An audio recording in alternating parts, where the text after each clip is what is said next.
प्यारे साथियों, जय हिंद। आप जानते हैं कि आपका एग्ज़ाम एग्ज़ाम 2024 काफ़ी नज़दीक काफ़ी नज़दीक है और आपकी प्रिपरेशन भी काफ़ी बढ़िया तरीके से चल रही होगी, ऐसा उम्मीद है। साथियों, आप जानते हैं कि किसी भी एग्ज़ाम में उसका पेपर प्रेजेंटेशन बहुत मायने रखता है, चाहे वो कोई भी एग्ज़ाम क्यों नहीं हो, क्योंकि आप पढ़ने में कितना तेज़ है, ये जो आपकी कॉपी शिक्षक या शिक्षिका चेक करेंगे, उन्हें नहीं पता है। उन्हें बस इतना ही पता है कि आपकी पेपर प्रेजेंटेशन कैसी है। उन्हीं विषयों पर आज हम चर्चा करने वाले हैं। आप समाज में देखते होंगे कि कुछ ऐसे स्टूडेंट होते हैं, कुछ ऐसे होते हैं जो काफ़ी तेज़ होते हैं और कुछ ऐसे होते हैं जो उनसे थोड़े कमज़ोर होते हैं। लेकिन जो थोड़े कमज़ोर होते हैं, उनकी जो मार्क्स आते हैं एग्ज़ाम में, तेज़ से कुछ ज़्यादा ही आ जाते हैं। ऐसा क्यों होता है? वो सब पेपर प्रेजेंटेशन ही है, ठीक है, क्योंकि उनका पेपर प्रेजेंटेशन काफ़ी बढ़िया था, जिस कारण उनका नंबर काफ़ी हाई गया। लेकिन जो पढ़ने में ठीक ठाक थे, तेज थे, लेकिन वो पेपर को सही ढंग से प्रेजेंट नहीं कर पाए, जिसके कारण वो मार्क्स कम हो जाता है। उसी टाइप से कुछ ऐसे पॉइंट्स हैं, टॉपिक्स हैं, जिन पे हम आज चर्चा करेंगे और इनको आप अगर एग्ज़ाम में फॉलो करते हैं तो आपका काफ़ी अच्छा मार्क्स आने वाला है। तो चलिए शुरू करते हैं। पहला आता है कि जैसे ही आप एग्ज़ाम हॉल में बैठेंगे, वहाँ पे आपको जो कॉपी दिए जाएंगे, वो मार्कशीट दिए जाएंगे, आपको उसमें कुछ फिलअप करना होता है। जैसे बहुत सारे उसमें होंगे जो कि पहले से ही फिलअप किया हुआ रहेगा, लेकिन कुछ ऐसे जैसे रोल कोड, नाम वगैरह, माता पिता का नाम, जो भी हो, इसको आपको सही ढंग से भरना है।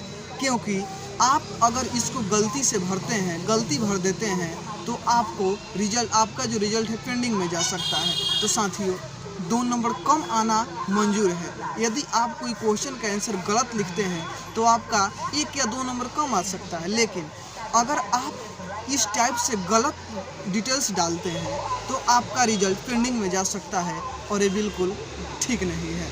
ठीक है, तो पहले का ध्यान रखना है आपको क्या, कि जो भी आपको डिटेल्स भरना है, सही से अगर आपको कुछ समझ में नहीं आ रहा है तो वहाँ पे जो टीचर मौजूद होंगे, वहाँ उनसे आप ज़रूर पूछिए।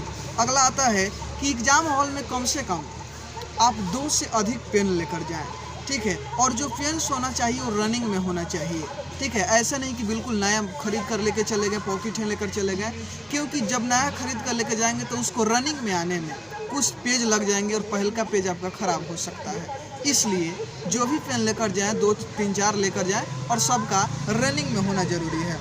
अगला है कि जैसे ही आप एग्ज़ाम हॉल में जाते हैं, आपको सबसे पहला ये ध्यान रखना है कि आपके आसपास कोई कागज़ पुर्जा नहीं होना चाहिए, ठीक है। कई बार ऐसा होता है कि आप चीट लेकर नहीं जाते हैं, लेकिन कोई दूसरा बच्चा होता है जिसके पास चीट था, ठीक है, उसको अब लगने लगा कि हम पकड़े जा सकते हैं और वह अपना जो कागज़ पुर्जा है निकाल कर आपके पास फेंक दे, आपके बेंच के नीचे फेंक दे, या फिर आपके जाने से पहले ही वहाँ पे कुछ उस टाइप से कागज़ मिले, तो आप जैसे ही किसी भी कागज़ को देखें तो आप उसको तुरंत लात मारकर साइड कीजिए, उसको हटा दीजिए, आपके पास नहीं होना चाहिए।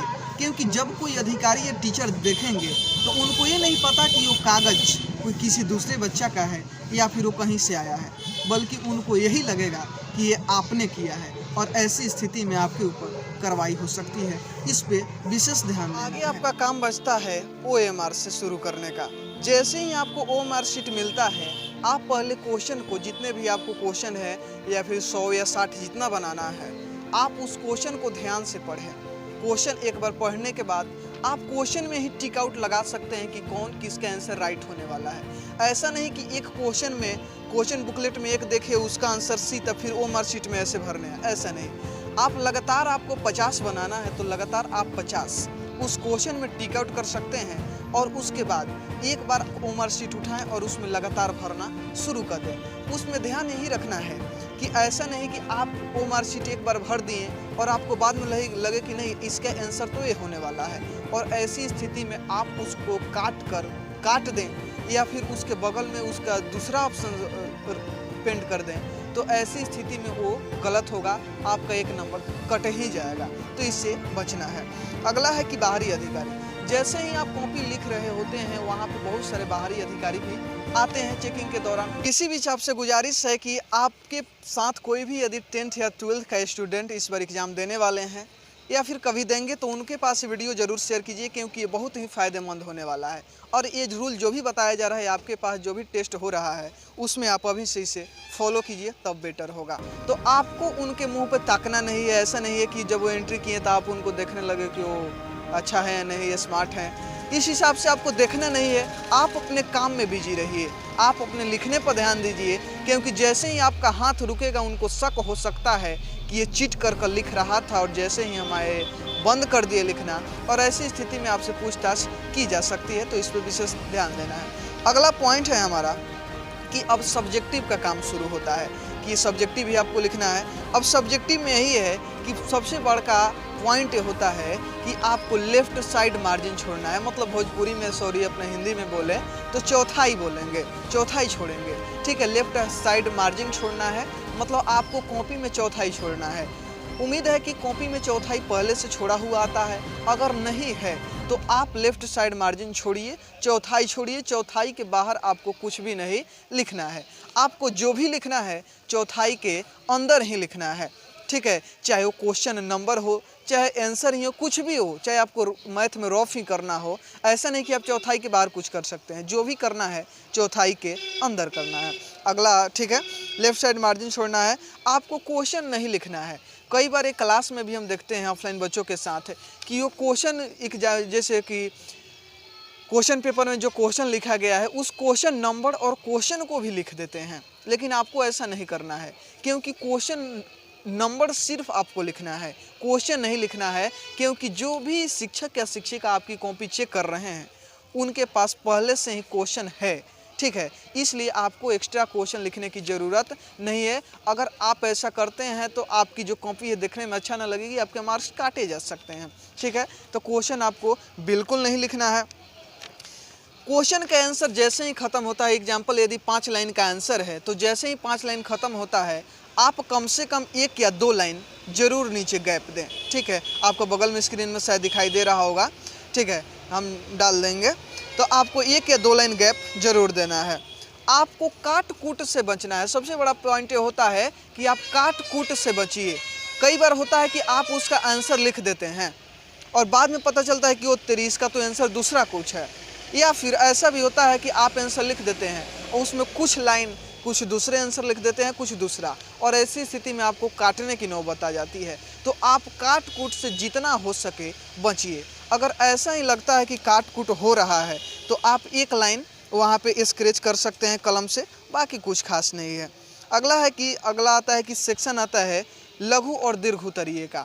मतलब कि यदि लघु उत्तरीय और दीर्घ उत्तरीय प्रश्न होता है। यदि लघु उत्तरीय में 10 प्रश्न हैं तो ऐसा नहीं कि आप इसका 2 क्वेश्चन लिख दिए, दीर्घ उत्तरीय में से 2-4 लिख दिए, ऐसा नहीं, बल्कि 10 है, मतलब कि 10 में से आपको पूरा ही देना है। उसके बाद दीर्घ उत्तरीय सेक्शन में जाना है। वर्ड लिमिट का खासकर ख्याल रखना है। उसमें लिखा रहता है कि 100 वर्ड, 20-25 वर्ड, 200 वर्ड। तो ऐसी स्थिति में आपको ज़्यादा भी नहीं लिखना है या फिर कम भी नहीं लिखना है। वर्ड लिमिट का बहुत ध्यान रखना है। टाइम का भी ख्याल रखना है। ऐसा नहीं कि आप वो मार्कशीट भरने में 2 घंटा लगा दिए, ऐसा तो वो लोग देते नहीं हैं, लेकिन समय के अंदर करना है। ऐसा नहीं कि आप रचने में, राइटिंग बैठाने के चक्कर में बहुत टाइम लगा दें और ऐसी स्थिति में आपकी क्वेश्चन छूट सकती है। तो ये सब बिल्कुल नहीं करना है। टॉपिक रिलेटेड कई बार होता है कि आपको उस क्वेश्चन का आंसर नहीं पता होता है और ऐसी स्थिति में कॉपी में वो छोड़ना भी गलत है, क्योंकि आप यदि कॉपी में आंसर उसका नहीं लिखते हैं तो आपको 0 नंबर दिया जाएगा। लेकिन आप गलती सही भी लिख देते हैं तो कम से कम 5 का है तो 2-3, या फिर 2 नंबर का है तो 1 नंबर तो मिल ही जाएगा। तो उसमें ऐसा नहीं कि गाना लिख देना है, ठीक है, या फिर कोई कहानी कविता लिख के चलाना है, बल्कि उस क्वेश्चन का आंसर रिलेटेड होना चाहिए, ठीक है। क्वेश्चन उस आंसर से रिलेटेड लिखिए। अगला, जब सब कुछ ख़त्म हो जाता है तो आप उस कॉपी को एक बार रीचेक ज़रूर कीजिए कि आपने जो भी डिटेल्स भरा है, जो भी क्वेश्चन लिखा है, कहीं उसमें कुछ छूटा तो नहीं है, ठीक है। अगर कुछ छूटा है तो आप उस समय उसमें चेंज कर सकते हैं, ठीक है। तो आपको कॉपी रीचेक ज़रूर करना है। कई बार होता है कि नाम लिखना ही भूल जाते हैं हम लोग, ठीक है। तो उस पर विशेष ध्यान देना है। कॉपी रीचेक करने के बाद ही जो भी शिक्षक या शिक्षिका वहाँ पे मौजूद होंगे उनको कॉपी जमा कराना है। बाद में जब इतना रूल फॉलो करने के बाद आप एग्ज़ाम हॉल में, ठीक है, एग्ज़ाम हॉल से निकलेंगे तो बिल्कुल आपको खुशी का माहौल, एक अलग चेहरा पे आपका स्माइल रहेगा, ठीक है। और बाकी इसमें एग्ज़ाम हॉल में डरना नहीं है। जो भी वहाँ पे शिक्षक शिक्षिका होते हैं बिल्कुल अच्छे होते हैं लोग, किसी भी प्रकार की डरने की ज़रूरत नहीं होती है। बहुत लोग डराएंगे कि यहाँ वो है, बिल्कुल उस पर ध्यान नहीं देना है। जब आप वहाँ से निकलेंगे तो आपके चेहरे पे एक स्माइल होगी और आप बिल्कुल खुशी से ये डांस करते हुए साथ कोई भी यदि 10th या 12th का स्टूडेंट इस बार एग्ज़ाम देने वाले हैं या फिर कभी देंगे तो उनके पास ये वीडियो ज़रूर शेयर कीजिए, क्योंकि ये बहुत ही फ़ायदेमंद होने वाला है। और ये रूल जो भी बताया जा रहा है, आपके पास जो भी टेस्ट हो रहा है उसमें आप अभी से इसे फॉलो कीजिए, तब बेटर होगा, ठीक है। तो जाते जाते कहना यह है कि आप चैनल को सब्सक्राइब कीजिए, लाइक कीजिए, शेयर करिए। जय हिंद।